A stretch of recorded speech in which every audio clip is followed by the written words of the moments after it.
Welcome to Patty's Place, the place where we'll talk about grief, dementia, and caregiving. I'm your host, Lisa. I named this podcast in honor of my mom, Pat, who passed away from dementia about 2.5 years ago.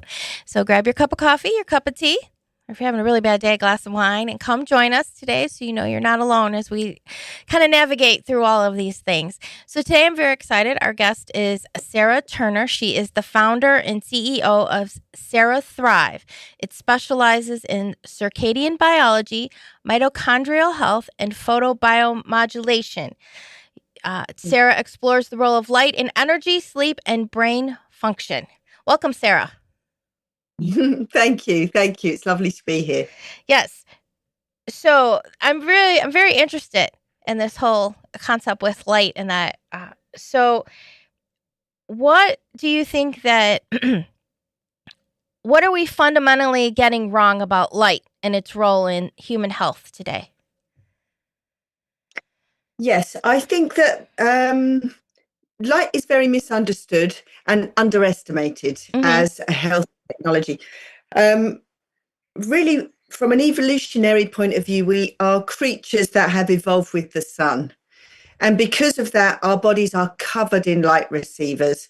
And light triggers all kinds of different hormonal cascades, all kinds of biological mechanisms are triggered by light.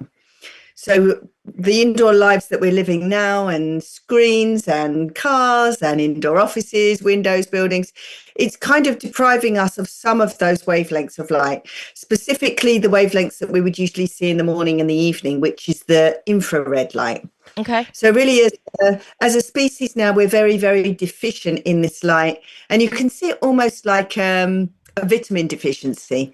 You know, if we're deficient in vitamin C, we start to get sick, we start to get tired, and then eventually we have brain issues. It's the same with near infrared light. It's almost a missing nutrient that we don't really know we're missing because we don't really see light that way. I can understand that because I know for me, on days that are cloudy and gray, my whole emotional state is different than on a sunny day. It's really true. So you said that the body runs on light, not just food. So what does that mean in practical terms? In practical terms, it means that our mitochondria, which is where our body makes energy, are actually stimulated by light, and we produce energy in that way. But not only do we produce energy, we also have certain signaling molecules in our body that switch on different protocols, if you like. So, for example, healing is triggered by certain wavelengths of light. So we really, it is very interesting. And things like, we're going to talk a bit about the brain, I think, because your podcast is all about neurodegeneration and the brain. The brain is somewhere that's very sensitive to light, and we know that we can actually use light to have an effect on brain function. And that might be difficult for some people because we kind of think that it's dark in there, don't we? We think we have this like but actually the skull is quite transparent to this wavelength of light. It will pass right through. Oh, that's very interesting. So as you were saying about the screens and stuff and the like indoor lights, so that disrupts our circadian biology. So what are the consequences of that? Yeah, so we're talking two things here. So circadian biology is how your body knows daytime and nighttime. And we do that mainly through sensors in our eyes. We have very specific cells in our eyes that act almost like clocks. So it tells our body what time of day, and because the body wants to do things at different times of the day. But actually, we also have light receivers over our whole body that aren't looking at day and night cycles. So it's not the circadian rhythm that we're looking at. It's, as I say, more things like healing mechanisms, energy production. You said yourself mood, when it's sunny, your mood is. That's because our body creates chemicals that make us feel good when we're out in the sun, because our bodies want us to be out in the sun. Our bodies are helping us to kind of get that healing wavelengths from the sun by creating molecules, almost like opiates, actually, that make us glad. That's We feel so good when we're out in the sun Yeah, or when we're yeah. yeah. I So mean, it's not Canadian. yeah, because there's a difference. You know, for me, winter is hard. Because Yeah. with the snow and it's cold, and I always say like I can handle a cold, sunny day better than like Yes. a dark, snowy day. Yeah. For that. So you've worked on clinical trials in neurodegeneration. So what Yeah. did you see firsthand that changed how you think about brain health? Yeah, that's an excellent question because really that was the turning point for me in my career because Mm-hmm. I spent the first part of my career as in pharmaceuticals looking at device development, like how do we deliver drugs to people. And then I moved to the States. I moved to California. I got involved in all this biohacking, which basically means kind of manipulating your environment to help your biology. And I got involved in a trial on Parkinson's disease where they were doing exactly as I've been saying. They were using this longer wavelength, this near infrared wavelength, and shining it on the head with people who had Parkinson's disease. And these were people that were fairly progressed in their illness. And I was very fortunate to be on that trial because I saw firsthand how people were beginning to have a change in their symptoms, a change in reaction times, a change in, we did gait analysis, but probably more important, a change in the way they related to their partners and caregivers. So for me, that was um, very, very interesting that something as simple as shining light with a helmet Mm-hmm. could have this effect and change really the quality of people's lives. So that was a turning point when I started doing it in all seriousness to develop these devices to enable people to have access to this technology. That is very fascinating. It really is. Uh, It really is. uh-huh. With that, so is that why you think that people can feel exhausted despite that they might eat well and they exercise? Like, how does the mitochondria fit into all that? Yeah, for sure. I think that may be exactly what's happening because if you don't get any kind of natural light, especially at sunrise and sunset, you're missing something. Your body's missing that signal, and the mitochondria are where your body makes energy. So people may remember from school that they're the powerhouse of the cell. That's Mm-hmm. what we call the mitochondria. But they're responsible for making one molecule called ATP, which drives all processes in the body. So if you don't have enough of this molecule, you simply don't have enough energy to do things. So your body will adjust. It will give you enough energy to do the bare minimum, but maybe not enough to kind of be enthusiastic, be motivated, you know, want to go to the gym because your body will conserve the energy if you don't have enough. So I think that could exactly be what happens to people who, they Mm-hmm. think they're being healthy by eating well and maybe going to bed early, maybe doing all the things. But if you don't have the right light, you're really not getting that energy. So it is for some people a crucial missing piece of that health puzzle. So would you suggest, like, I know they have like sunlights or different kind of lights. Are those helpful for people to have in their houses? Yeah, there's all kinds of ways you can deliver light. Okay. So the light that I've been talking about, like this red light, that's something that you can have specific red light therapy devices.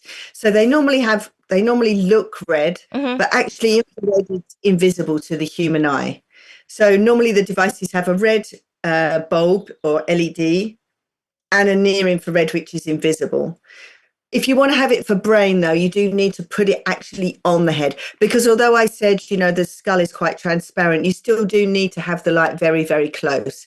So most devices that are targeting the brain, my device included, it goes flush against the head. So it's either a helmet or mine is like a headband. And that's what delivers the light. Those other lights you can get, like the ones which are like bright white, like they're called SAD lamps. People may know that term, Mm-hmm. SAD, Yes. seasonal affective disorder. They contain all different wavelengths. So they're more for mood, whereas the red light ones, near infrared, are more for neurodegeneration, if you really want to target that. And on your website, it's CERAThrive.com. So Yes.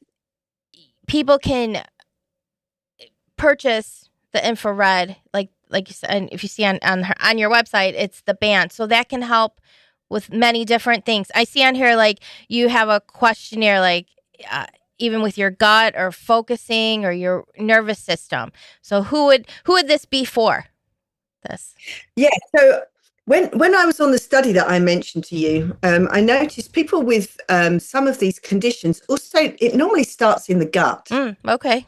Now, most people have some kind of low level gut issue. If you have a gut issue, it means you've got inflammation in your body. That then tends to lead to brain issues. So one of the things that I thought was missing from these devices is to have a simple panel that goes over your gut. I can show you, actually. I've got one here. Okay. This one, something very simple that can go over your gut. Okay. Then when you're doing the head one, which is this one, simply on your head, you kind of get an enhanced effect because you heal the gut, you reduce inflammation, and then you have a brain effect. But some people suffer more with their gut, some people suffer more with brain system symptoms. It just depends on where your own weak spots are, because all of us kind of have weak links due to lifestyle or maybe genetics, or, maybe we've had injuries. So some people have gut issues that affect them the most. Some people have brain issues. They're very interconnected. But the questionnaire just helps people to identify, do you want to focus on your gut issues or your brain issues? And really, it can help anyone who wants to get a better brain. So wherever your brain is at, you can have a better, really, that's most people. Yeah. Yeah, most people, yeah. They would because you worry about, all the different, the neurodegenerative diseases that happen with it. So as someone who does have gut issues, so that would be helpful too, because the gut really does, there's that gut brain connection that a lot of people don't realize how they're connected. It's almost like your gut is like your second brain, right? Yes, maybe even your first brain. Okay. In the embryo develops, your gut is your gut forms, and then you form the tube, and then your brain forms. Your gut contains a lot of neural tissue, brain tissue in your gut. Okay. Most of your neurotransmitters, like how your brain communicates, they're made in your gut. Oh. So the gut is hugely important for brain function, and they're connected via something called the vagus nerve, which is this nerve that connects the brain, actually the heart and the gut, but it forms a communication between them. And it's very interesting that there are a lot more signals going from your gut to your brain than going the other way around. So your gut is kind of telling your brain, what's going on, what the environment's like, how the person is, do you have inflammation, are metabolites leaking out into your blood? And then your brain also is sending a signal down about what's going on in your brain. But there is definitely this communication, and the more that you can look after your gut, heal your gut, the better you're going to protect yourself from any kind of brain condition later on. That's very, very interesting. That is very interesting with that. So I also have to ask you, what is photobiomodulation? I know it's such a mouthful word, isn't it? Yeah. I know, it's silly. Photobiomodulation. Well, if we break it down, photo just means light. Okay. Photon. I think most people know photo is light. Bio is just your biology, and then modulation. So basically, it just means to change your biology with light. And the reason it's such a big word is because the technology has changed slightly. It used to be called laser therapy, and okay. much simpler. But now we've changed it to photobiomodulation because lasers and LEDs can both be used. So we want to have an umbrella term. And this is something that kind of makes the sciencey people feel sciencey by using this long photobiomodulation. But it is just a fancy word for light therapy, really. Okay. So why is it gaining more attention in both the clinical and wellness settings? It's gaining more attention because it works. Okay. I think really that's the bottom line. It works, and it's not toxic, and it's not invasive, and it's easy, and you can do it at home. And so I think all of those things, plus for a lot of these conditions, we don't have a pharmaceutical intervention at the moment. We don't have a drug that's working. So we need to look for alternatives. So research is starting to show that for a lot of these illnesses, light therapy can help. And I'm not saying it's a cure, and Right. certainly the FDA don't say it's a cure, but it can help in conjunction with lifestyle changes. So I think it's getting a lot of attention. Also, sports people are using it. I think maybe you've probably seen the face masks for beauty. Oh, yeah, People yeah. are Yeah. people are starting to use those a lot, because what happens when you shine light onto skin, Mm-hmm. it forms collagen and elastin. And those two proteins together can make the face, they can help with wrinkles and crow's feet and kind of plump out the face. But actually, those are also very important proteins for the structure of the body. They're also important for general wellness. So I think although that red light therapy is mainly popular in cosmetics and the face Mm-hmm. masks, is also very, very good for health. So I think it's a good thing that people are kind of getting introduced to it, because then they feel very safe putting it on their face because they've already done it with a face mask. That is very interesting. So let's say if somebody with, say, dementia were to put on the one on the brain, like, how would that help them?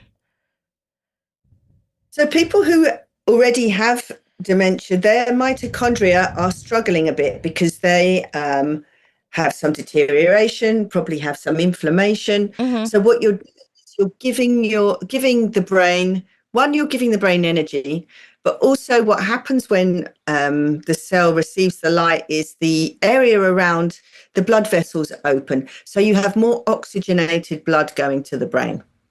You have more waste products going. More energy and more oxygen also mean you sleep better. Mm. People with these conditions have trouble sleeping, and that has a knock-on effect because we need sleep. We Mm-hmm. need sleep to power our brains, and we also need sleep to flush our brains. There's lots that goes on during sleep. So people who are already having symptoms, they may find that things like their memory improves or their mood improves as a knock-on effect of, one, their sleep improving, but two, just having more oxygen and energy in their brain. I didn't think about that. Yeah, the oxygen in the brain that would be very helpful. Like, at least help them a little bit. At least maybe have a few more moments of lucidity, or just a few more good moments as opposed to bad moments, probably. Yeah, we're not making a claim that this is going to kind of have a a radical change on somebody who is fairly along in their illness. Right. I've seen people that have been able to have um, a different relationship, for example, with the people around them. People have started to, in the trial that I saw, maybe have an opinion about what they're doing, maybe able to put on their own clothes, maybe be able to participate in Mm-hmm. a family event they wouldn't have before. They're the wonderful things that you kind of see in these trials and that are being reported to me. It's just about, yeah, having that little bit extra resilience, a little bit extra capacity, a little bit more improved sleep, a little bit more improved mood. So, yes, these are not huge changes, but to the individual, they can be very, very significant. Oh, definitely. Those little things can be a big Yeah. deal, even from the caregiver point of view. It can be, help them along a little bit. Just have a few more, like you said, better days, or they're able to pick out their own clothes today. They care today about that, or they know who you are in that moment, or that for it. So if somebody wanted to just improve their energy and sleep starting today, what do you think would be the simplest changes they could make with light?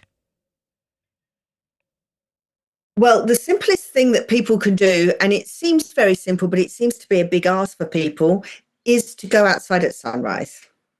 Oh, That's when you get, that is when you get the long wave light. And if you can go outside and stand bare feet on the ground, even better, because this combination of, they call it grounding, it sounds kind of unscientific and woo-woo, but it's really not. There is a lot of science.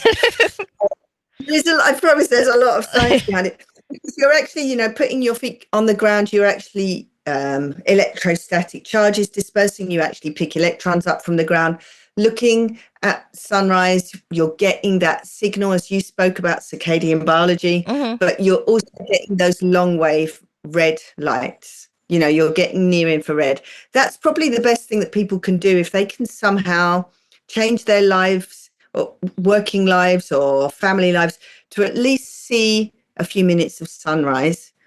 Now, if that is difficult, you can use these red light technology devices because that will also put back that sunlight that you're missing. So I always say to people, you don't need this expensive tech if you can just kind of get outside and do that. If you live in an apartment block, just open the window and stick your head out. Do whatever you need to do Right. to that light in the morning. Don't look at your phone first, because if you look at your phone and you look at blue light, that's it. Your body already thinks it's the middle of the day.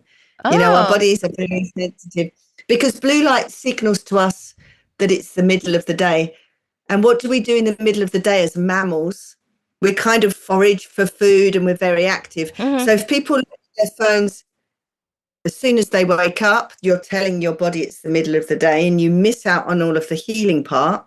And if you do it in the evening, you're telling your body it's the middle of the day, and then everybody wonders why they're kind of snacking and hungry, because we don't forage anymore, but we can certainly go in the fridge and start to have a little rummage, because that's what we're telling our bodies by looking at this blue light technology. We're telling our bodies it's time to eat, it's time to be active and doing things. So looking at technology at the wrong time of day can be very disruptive. I'm not saying to everyone get rid of their phones. I know that's but all I'm saying is, before you look at technology, put your head out the window or stand on the ground or see the sun. And then in the evenings, try as much as possible a few hours before bed to phase out the tech. Maybe have a red lamp on, maybe read instead, maybe listen to a book instead of looking at something on the phone. There's lots of ways we can kind of limit that technology. You can put a red filter on maybe if you really, really Mm-hmm. see your phone. But there are ways that we can modulate our light environment to make it more healthy for us. And that probably is. Yeah. We don't think about it, but when I start to read about sleep and things like that, they all say that, stop looking at your phones, your iPads, all of that a few hours before, so your body can kind of start to wind down with it. Yeah. Yeah, so that you're not telling your body it's the middle of the day, because your body responds, even though you're unaware of it. Your body is getting ready to do things in the middle of the day, and then people wonder that they can't sleep, but it's because your body's running a different, your body's thinking, well, why would I sleep? It's the middle of the day. It's because that's what you've told your body by looking at the phone. There are a lot of apps, and if people have got an iPhone, you can put a red night filter on. Oh, You can okay. put it. You can even go as far as to wear blue blocking glasses, because it's the blue light you don't want to see. So you can wear glasses that block out blue light Okay. as well. There are things you can do to mitigate. But I think if you asked me for the one thing, which was the original question, I would always say sunrise. Is that if you can just see sunrise, or at least see natural light before technology, already you're setting yourself up to have a better day Okay. from a biology. Well, yes, but that's important. So if somebody, yes, if somebody was interested in getting the red light technology that you have, so they go to the website, what would they do? And if they're interested in purchasing, Yeah. And it's everything's on there. They can purchase direct from the website. I ship to every single country worldwide, and my team can answer questions, and so can I. So it's CERAThrive, like you say, but it's CERA, like brain, like cerebral. oh, okay, But my name's Sarah, so I'm Sarah at CERAthrive. Or if people want to go to info@CERAthrive, we're always happy to answer any of these questions. And yeah, people can then, if they want to get the device, they can get it straight from the website. okay. Yes, this has been very, very interesting as well. So, red light is good, blue light not so much. Blue light makes you think Not you're so much at the wrong time. Yeah, yeah, it's okay in the middle of the day. We need blue light. right. Yeah. Yeah. Well, blue light makes you think that you're during the day, like midday for it. So So blue light is great. It switches on our dopamine. It makes us want to do things. It makes us active. it's good for your appetite. Blue light it's good at the right time, but you don't want to be kind of having a good appetite and be all active, when you're just about to go to bed. So Well, kind of right. do things at the right time. So yeah, blue light is not something to be avoided, but just try not to do it at the kind of the extremes of the day. It's a hard one to do because people are we're all, myself included, we're all addicted to our phones, right? Yeah, everybody. Yeah. You get down that rabbit hole, you start watching these silly things, and next thing you know, an hour has passed. For sure. It's the entire planet, I think. I don't think everybody's kind of watching cat videos, but we just kind of need to get some moderation and kind of just be aware of how much you're using the phone. Even simple things like if you can arrange your room so that your desk is next to the window, it's better, and instead take a break and look out the window every now and then, try to do things where as much as possible you're getting screen breaks, but you're also going outside. I do a lot of business meetings, but I try and arrange them all in a group so I can walk. I walk and do them. There are little things that you can adjust your life so you're outside a little bit more. Just, I'm not talking about we can't go back to, well, we could go back to caveman days, but that would take a bigger. Yeah. But we can make small modifications to our lifestyles that probably would have, cumulatively, it can have a very big effect later on in life. Because, these things are just very, very small effects daily. But if you add it up, potentially that can have a very big effect on how you progress through your life and your health. And you talk about agency and wellness and aging. So what does that look like? Yeah, so for me, agency is very important. What I mean by that is kind of having some kind of self-sovereignty, because I think we kind of defer to a doctor or we defer to an influencer. We're kind of like very ready to kind of, oh, well, my doctor's told me to take this tablet, or, this is the latest thing for doing that, instead of really understanding our own bodies and kind of trying these different things. Things like we talked about grounding, and I said, it's a little bit woo-woo, this thing about standing. But actually, if you do it every day for like a month, you can tell for yourself if it's good for you or not.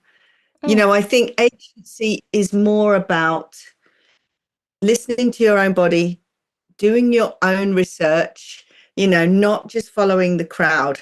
And something like light therapy, it helps you because one, you maybe if you're taking a pharmaceutical or a drug, maybe you can kind of reduce that a little bit because these technologies can help, but also it helps you have a bit more brain power, maybe a little bit more thinking space so that you can make good choices for yourself.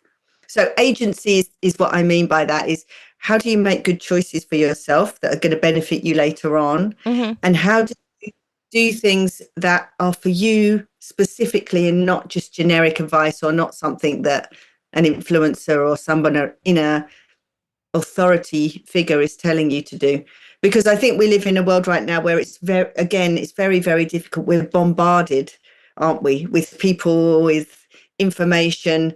We need to have discernment. And the only way to do that is to kind of trust ourselves. So we need to have a little bit more of our own self-sovereignty there in health. I would agree with that.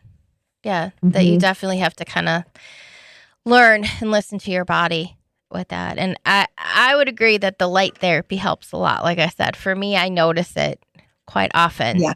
So for that, this has been very, very interesting, this whole conversation. I think there's a lot. I believe in all of your research. I think there's a lot to it with it for it. So it's CERAThrive with the C, CERA thrive.com. So people can check it out and hopefully see which red light therapy might help them, your gut and your brain together.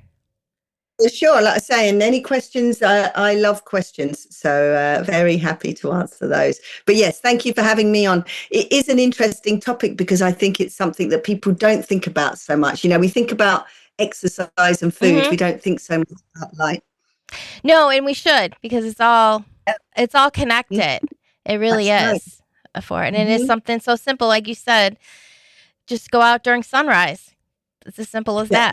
that for that. Yep, yep, For it. yep. So, well, thank you so much for joining us, and all of your information will be connected with ours so people can check it out for it. So, Thank you. hopefully you enjoyed your cup of coffee, your cup of tea, or if you were having that really bad day, your glass of wine, and hopefully you will check all this out. And make sure you leave us a review, subscribe to our YouTube channel as well, and join us for another edition of Patty's Place.